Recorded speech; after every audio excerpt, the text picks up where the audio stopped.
Let's welcome in the Powerhouse panel. Joining Allison and me, radio host and Project 21 National Advisory Board member Christopher Arps, and former Deputy Press Secretary at the White House, also a Newsmax contributor, Hogan Gidley. This is, I want to show you this. We were watching television yesterday, my producers, and we were noticing what the other networks are doing as we get ready for the big event tonight. The big production. There'll be no red curtain and no studio audience, but this is a little performance. MSNBC, CBS, ABC, CNN, all in the corner of their screens.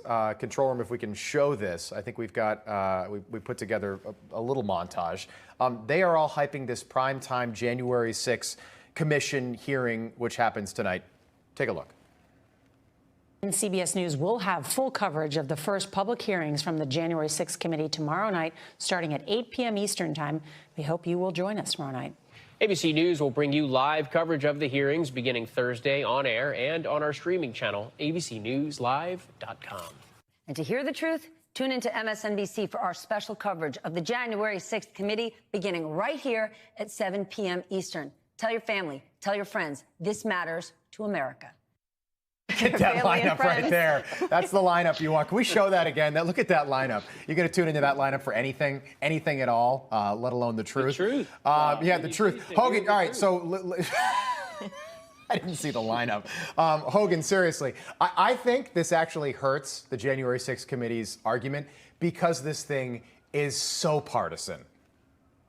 You agree? Yeah, and but it's also just so overtly staged and designed to get an outcome here that tries to bring something back up that a lot of the American people lived through just a short time ago, and it's problematic for so many reasons. Of course, it's partisan. There's no one with dissenting views on this particular panel. They obviously hired the producer for Good Morning America to try to spice it up to make it good. They're going to make campaign ads out of this. They've got nothing to run on, so they're going to continue to work on January 6th and use this as some type of cudgel to beat back the rights insurgents and a mass of the American people who are, quite frankly, sick of their policies on the left. But I just don't think it's going to work. It's just like all these other issues they're pointing to, like abortion, January 6th. They thought they could ride this to the midterms. It's not going to work because they've just failed. So that's the Newsmax line. That's what you're hearing in conservative media. I get that. You're hearing that in a lot of places, actually. But that's a good point. Chris, do you agree? Do the American people care about this right now? Do they care about, I mean, January 6th is a bad day. We can all agree on that. But is that what the American people are concerned with right now? The American people are not concerned with this at all. This is a staged production. As Hogan said, the president of ABC News is running this. I think this is the third stool in the, one of the three legs in the stool for the Democrats' election prospects.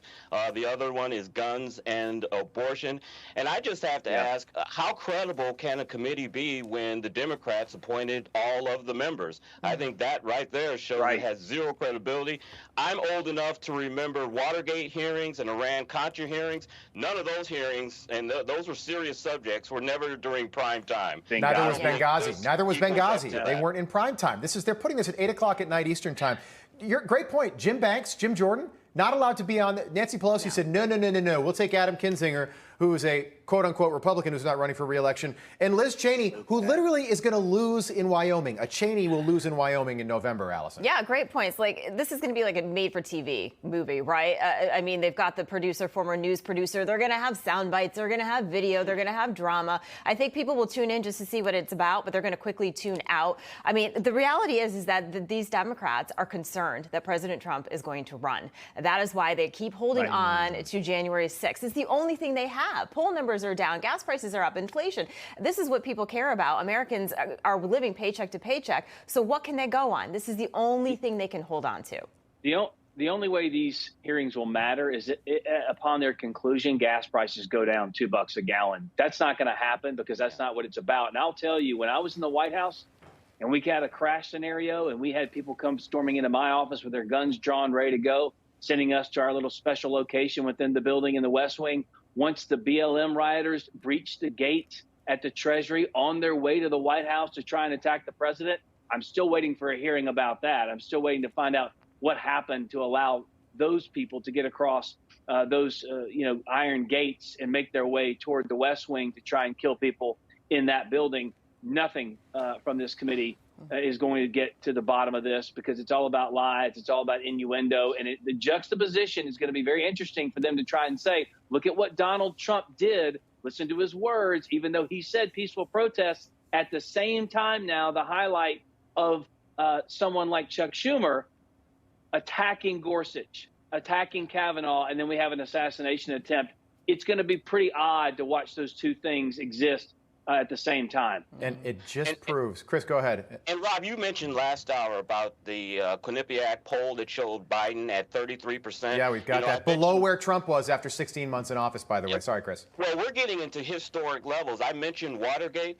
I mean, President Nixon had a 24% approval rating when he left the White House and resigned. Biden is 9 points away from that. Just ponder that. Yeah, and that was, by the way, people think, people of a certain age remember, people watching right now, Watergate, I'm sure, but that didn't happen overnight. Woodward and Bernstein, this was like a 2-year crusade by the Washington Post and Ben Bradley there. It did not happen, quickly. And after all of that, I will say he was only at 24%. You'd think he would have been lower. And by the way, these people were back voting that afternoon.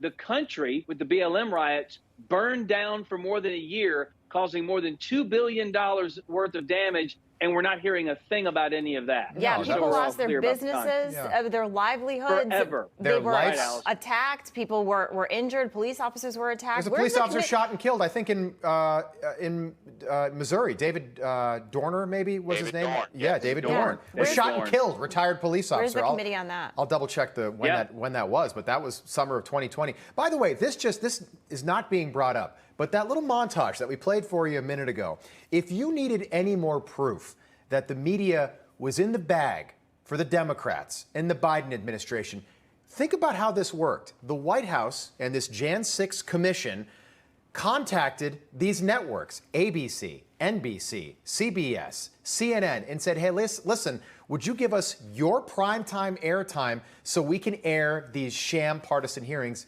They all said yes. They all said yes.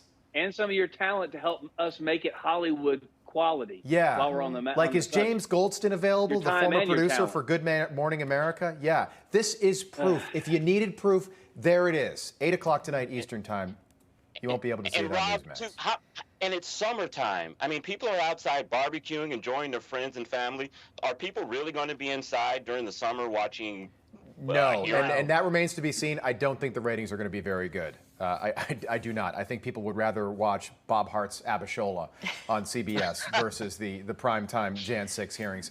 Panel, we'll do this again top of the hour. I don't even know if that show's still on air, but if it is, I'm sure people would rather still watch that.